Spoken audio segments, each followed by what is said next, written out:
Hi everyone, welcome back to Custer and Wolf Building a Watch Company. This is RT coming to you solo today, talking about the history of the great American watch companies. And the reason I wanted to talk about this today was, just with the holidays coming up, people like nostalgia. People like talking about where we've come from. We next year are doing a lot of things as we build out Vortic and all of our new product lines and lots of new things coming. And as we build our company into the future, they say you can learn a lot from the past, and we really should. I bring this map when we do trade shows and events, and most people that I talk to have no idea that America was the Switzerland of the world for about 100 years, 1850 to 1950 or so.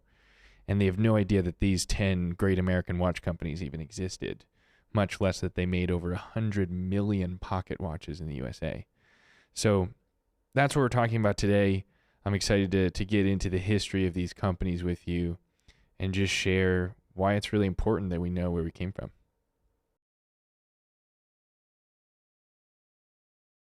So as we get into the map of the great American watch companies, we made this map in partnership with the National Association of Watch and Clock Collectors a few years back. And we'll put a link to where you can get a lot more of this information. We used to sell this map. If you're interested in having this, definitely comment on this video and let us know. We can probably make it available again. This one is engraved on cork and cost us probably $100 to make, and so nobody wanted to buy it for that much. But the point of this map was and is to educate people on just the fact that, America was, like I said, the Switzerland of the world. We made some of the best watches right here in the Northeast of America for, 100 years. And a lot of people ask when we're talking about Vortic and how we take antique American pocket watches and turn them into wristwatches, one of the first questions is, where do you get all the pocket watches? And are there enough pocket watches in the world to salvage, restore, and upcycle into these wristwatches? I think once I get through the history of these companies, you'll realize my short answer to that is yes, there's plenty out there. You have to know where to look, but this was also 100 years ago, and so it's rare. Like the rare ones are extremely rare because it was so long ago. But there's a ton of interesting facts about each one of these companies that I think, when properly studied, we can apply to the modern way we do business and all of the great things that we're trying to do in the next few years as we grow our American watch company and figure out how to do what these companies did here 100 years ago, but today. And so as I go through, there's a few high level things here. Each one of these companies we call one of the great American watch companies. There's 10 on this map. Now, there were lots of other companies. These watch companies also did private label, and so other brands were put on the dials of some of these watches.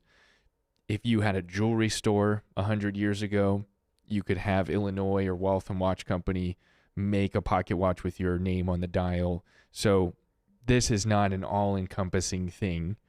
And I am not an expert at this.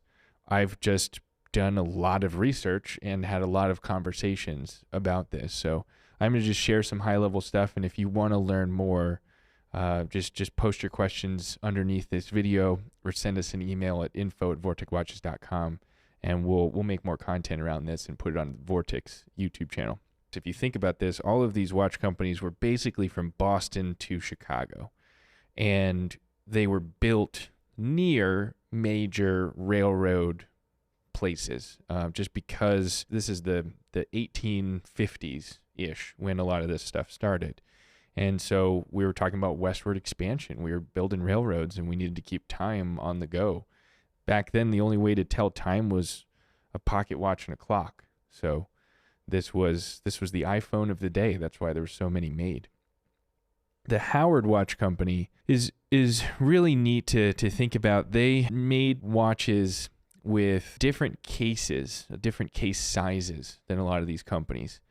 And as we go across, the other question we get at Vortic is like, how do we standardize our sizes? Or, some people ask us like, what's a 12 size? What's a 16 size? Why are most of your watches 46 or 49 millimeters?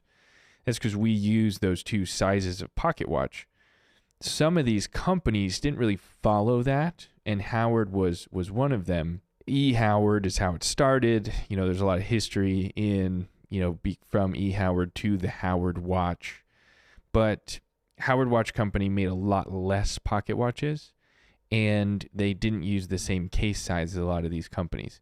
Most of these companies standardize the case size across all, like the other companies, even their competitors, like Elgin and Waltham used a lot of the same gold and silver cases. And that's because even though there was 10 watch companies, there was only like 3 or 4 major, massive case companies. And so they realized if they standardized the sizes of the cases, they would save a fortune on the smelting of this gold and silver. So that's an interesting fact about Howard, is they kind of had their whole own thing for a while. All kinds of different sizes. A lot of beautiful railroad pocket watches from the Howard Watch Company. Next is Seth Thomas. So Seth Thomas Watch Co. actually started as a clock company. And the original founders of Seth Thomas, the Seth Thomas, decided at one point seemingly to specialize in porcelain, ceramic dials for clocks. And so if you Google Seth Thomas clocks, those are some of the most ornate clock faces that you'll ever see. Beautiful white ceramic that they hand painted, amazing decoration that they did on these clocks. And I was told at some point, likely it was the grandson of the original Seth Thomas, got into pocket watches. And that same premise continued into pocket watches. We don't see a whole lot of Seth Thomas pocket watches. They are extremely rare, and they're very collectible because they have those dials that are just beautiful. They're Grand View enamel, which if you don't know what that is, that's also worth a Google search. Kiln firing enamel gives this amazing white that you just can't achieve from any sort of normal paint. And that's why a lot of these old pocket watches just really stand out. And Seth Thomas, that was, in my opinion, the claim to fame was the beautiful dials of those watches. Again, just kind of going my right to left here. Waltham Watch Company. If you're from the Boston area, you're going to correct me and you're going to say Waltham Watch Company. The Waltham Watch Company was in Waltham, Massachusetts. And today, still, they call that city Watch City. Waltham made over 40 million pocket watches in that factory on the Charles River. It's a beautiful factory. It still stands, actually, the original factory. You can go there and see the museum. When you go there and you see it, one of the best things about these old factories is they were very long, narrow buildings. And that's because, that building was built in the 1800s. So this is before electricity. We had to get as much natural light into that building as possible. So it's a very long, narrow building with floor-to-ceiling windows. Now it's condos, and they're beautiful condos with floor-to-ceiling windows. But back then, you needed that natural light for as long as possible. And then they built these factories next to rivers because there were steam engines that powered the factories. And there was basically one piston that ran from one end of the factory to the other, and it ran above the workstation, and then something came down almost like from the axle and powered the tool that I was using to manufacture one of those components. And again, this particular factory manufactured over 40 million watches in the Waltham Watch Company factory. They were called the Scientific Watch, and Waltham is credited with, for the most part, being like the first to mass manufacture these components and just be the best at making millions of the same thing. And it is said that Henry Ford studied the Waltham Watch Company before creating the Ford Motor Company. I don't know if that's accurate, but I've heard that from many people, and that makes a lot of sense because they perfected interchangeable parts at scale, which is what Ford did, just on a larger scale. So next one is Hamilton Watch Company. You're probably familiar with that name in one way or another. Hamilton, a lot of people refer to as like the Rolex of America back then. The original Hamilton Watch Company was started in the late 1800s and was the company that lasted the longest. It was in Lancaster, Pennsylvania, close to my hometown. I grew up in Reading, and so close to my heart there. My dad actually lives in Hamilton Park, walking distance to the original factory, which this one also still stands and is worth visiting. And again, is also condos. You'll see a theme here. The Hamilton Watch Company made some of the best pocket watches ever made. They made the Hamilton 992B, which is probably the world's most famous railroad pocket watch. They made most of the military pocket watches for the U.S. Army Air Corps in World War II. That's why I have our military edition on my wrist. This is a Hamilton 4992B. Just an amazing company. And because they vertically integrated, so they owned, kind of like Rolex does today, they owned the factories and the refineries where the metal was made, all the way to the finished product and assembling the finished watch. And so because they had that massive vertical integration, not only was their quality very high and their cost presumably lower than others on a per piece basis, but they also lasted the longest. They ended up purchasing the Illinois Watch Company, which we'll get to here, in 1927, if I'm accurate there. And they kind of gobbled up some of these other companies along the way, and they went out of business in 1969. The trademark was purchased by a holding company in 1972, and that holding company became what we call today as the Swatch Group. And if you want to go deeper into trademark law and other fun things, the Swatch Group actually sued us over the Hamilton trademark, and that is a federal lawsuit called Hamilton v. Vortic, which we have since won, but was basically Vortic's claim to fame as, standing up for our right to upcycle these pocket watches. So that's Hamilton. Next is Ball. The Ball Watch Company in Cleveland, Ohio, is one of the most famous pocket watches. This again, and this was told to me many times, not sure if it's totally accurate, but it makes a ton of sense. If you're on time, you're on the ball. That's where that term comes from. Webb C. Ball was one of the greatest marketers in the history of watches. The Ball Watch Company came out in the late 1800s after a huge train crash happened in Cleveland or near Cleveland, Ohio. I believe it was 1896 when that train crash happened. And Ball did something different than these other companies. So the Ball Watch Company actually purchased movements from Hamilton, Illinois, and Waltham, and then took those movements and made their own dials, applied a slightly different type of hand, had their own case manufacturer that they got the cases from, and they would take the best movements from those other great companies and alter them slightly to make them even better at keeping time. And that's why today still, and they trademarked this 100 years ago, Ball was the official railroad standard. And if you had a Ball pocket watch on a railroad as a conductor and engineer, you had the most accurate timepiece you could have. And that was all marketing, but also, fairly precise as far as from what we can tell. One of the stories we learned about the Ball Watch Company just doing a bunch of research is there was one individual, and we put her name on this map. I'll just read this. It's going to be awkward with the camera. Between 1901 and 1924, all testing was done by Mary Babcock, who single-handedly wound, tested, and recorded as many as 100 watches per day to keep up with the Ball Watch Company's demand.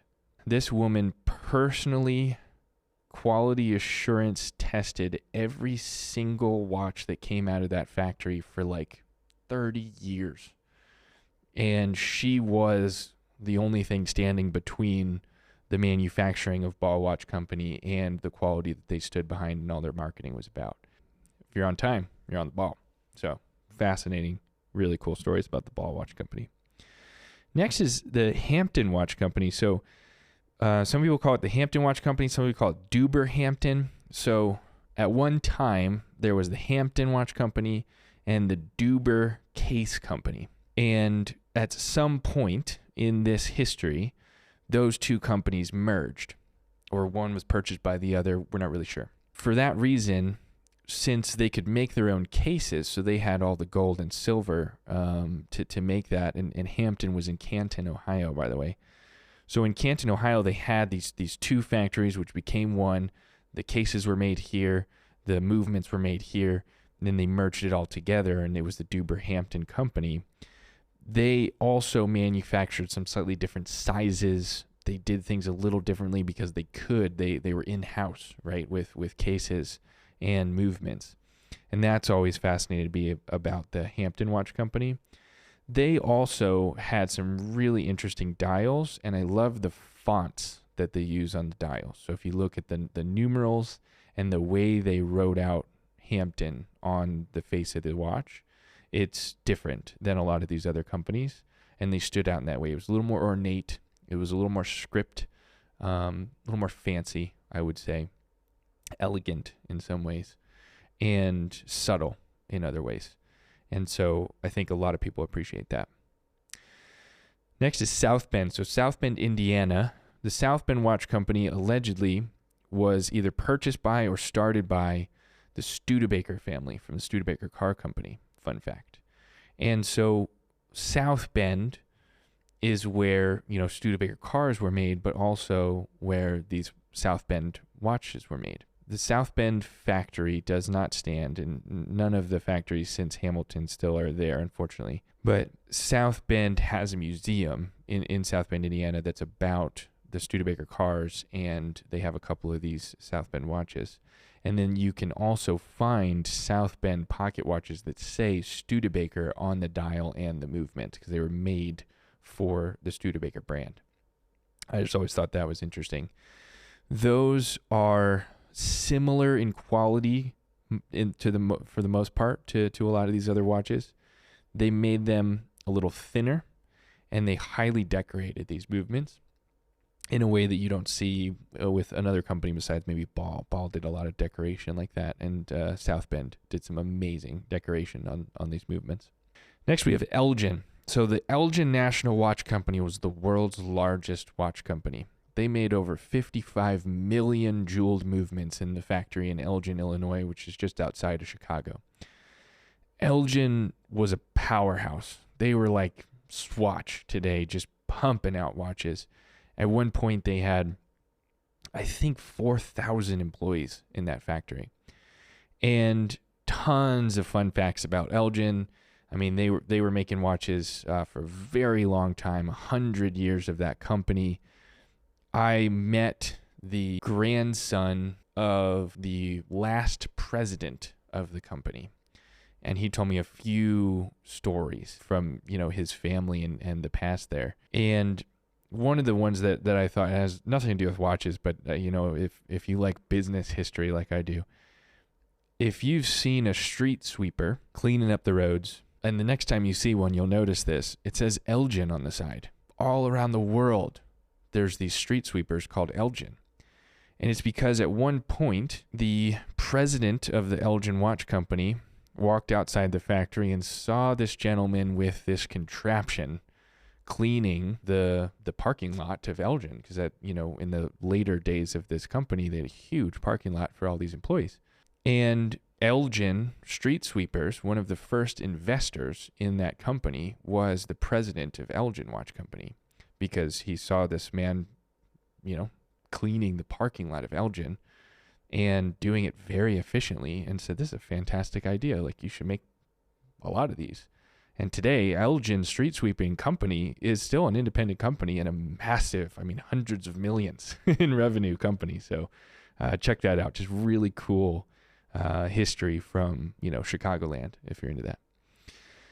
As we go west slightly, you'll see the Rockford Watch Company. And Illinois was like for whatever reason, probably railroads, kind of the center of watchmaking back then, late 1800s, early 1900s. They had Elgin, Rockford, and the Illinois Watch Company, and Illinois Watch Company was in Springfield. But the Rockford Watch Company actually kind of peaked early, if you want to look at it that way. So Rockford went out of business in 1913, if I remember right, which was kind of the heyday of most of these other companies. These other companies like Elgin were pumping out watches in the teens and 20s, and Rockford sputtered out a little early. And my theory on that is because they focused on really high-end movements and extremely ornate dials. They went for the collectors. They went for the people that would spend a little extra money to get a really nice watch. And that's what Rockford was all about. And so if you see a Rockford dial, you see a Rockford movement, it's just beautiful, just over-decorated, totally unnecessary, but gorgeous and very high quality. And the one interesting fact that I read about Rockford, the Rockford Watch Company factory is still there. I think it's being renovated by the city of Rockford currently, and they're trying to use it for some probably really interesting purpose. Might hopefully not just become condos like the rest of them. But Rockford Watch Company was crowdfunded in like the 1800s. So the late 1800s, they created this bond. It was a city bond from the city of Rockford. And they said if you buy one of these bonds, then you would own a piece of this company. And this company was creating hundreds of jobs in Rockford, Illinois. And if you look at that nowadays in our business terms, they crowdfunded the startup that was Rockford Watch Company 130 years ago. So if you think crowdfunding is a new concept, it's not. You know, they did that before they had a word for it, and they sold bonds to start this company. And some of these other companies were started in a similar fashion, or they raised money in that similar fashion. I know Waltham did a similar thing. But Rockford, there's a lot of history about that because it was all built around the city. And I think that's why the city of Rockford today is spent so much time and energy protecting that building. Finally, we have the Illinois Watch Company. So the Illinois Watch Company is, I would say, the third. I think they were the third largest watch company. They made 15 million jeweled movements in Springfield, Illinois. And Illinois did some really interesting stuff. Like I said, they grew the company until 1927 and then sold to Hamilton at that point. But Illinois made a bunch of private label watches. And other companies did too. Elgin had some, Waltham had some. You could call up these companies or, send a letter probably at that point to these companies, and you could have your name put on the dial if you owned a jewelry store, all these things. But Illinois did some really amazing things. So from a private label standpoint. So they built another company called the Burlington Watch Company. And if you look at those, it says the Chicago Special on the movement, but the movement and dial are all called Burlington. And that was a spin-off of Illinois, basically a private label. The Illinois Watch Company was started by serial entrepreneurs. And these entrepreneurs owned, a chain of grocery stores, grocery distribution network, a railroad, I think the railroad that turned into the Burlington Northern Railroad. That's where the word Burlington comes from. There's all kinds of history that's tied to Illinois Watch Company and the entrepreneurs that created it. It was the Bunn family, B-U-N-N, and that's why one of the most famous Illinois railroad watches is called the Bunn Special. It was named after the founders. And so Illinois Watch Company just has some amazing entrepreneurial history to it, but they also, if you are into Art Deco dials, Illinois and Hamilton especially made some amazing Art Deco dials. Raised numerals, fonts that you just don't see today were made by Illinois, besides some of the best railroad pocket watches also made in Springfield. That is a brief couple little bullet points on each of these great American watch companies. like I said, we can learn so much about where we came from just looking at the history of these companies, remembering that American made used to be synonymous with quality, and it came from this. America made a name for itself in manufacturing originally from the watch companies. Most people associate that from car companies like Ford, and that's fairly accurate, but these came before that. This is the 1800s. This is when these companies, I mean, Illinois, Waltham, Elgin, they were making tens of millions of the same thing that worked really well, that still work today. This is keeping time on my wrist, and we didn't even fix this one up. This is a prototype. This was in a drawer for 50 years, and when we wound it up, it worked. We don't make things like that anymore, and I find myself saying that all the time. But we here at Vortic are trying. And we're trying also to use the great stories of these companies, learn from the past, and also learn from mistakes from companies like this made, because none of these companies exist today. Like I said, Hamilton was the longest lasting, and they went out of business in 1969. So what else can we learn from the history of the great American watch companies, and how can we apply that to the future of hopefully our great American watch company? Thank you for joining me on this episode of Custer and Wolf, Building a Watch Company. My name's RT. If you have questions about the history, about where we came from, and about how we're honoring this history, please put all those comments underneath this video. If you want to learn more, I'm happy to do a video on every single one of these, go deeper, do that knowledge. We want to write a lot of content about this. We want to document the history. There is no one place that all this lives. So if you're watching this and you're interested in helping me with that, please email me. It's RT, like Robert Thomas, at vorticwatches.com.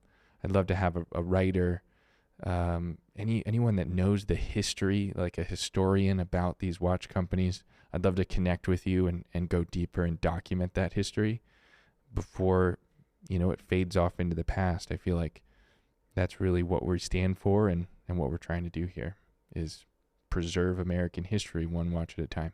So thanks for watching. We'll see you next time.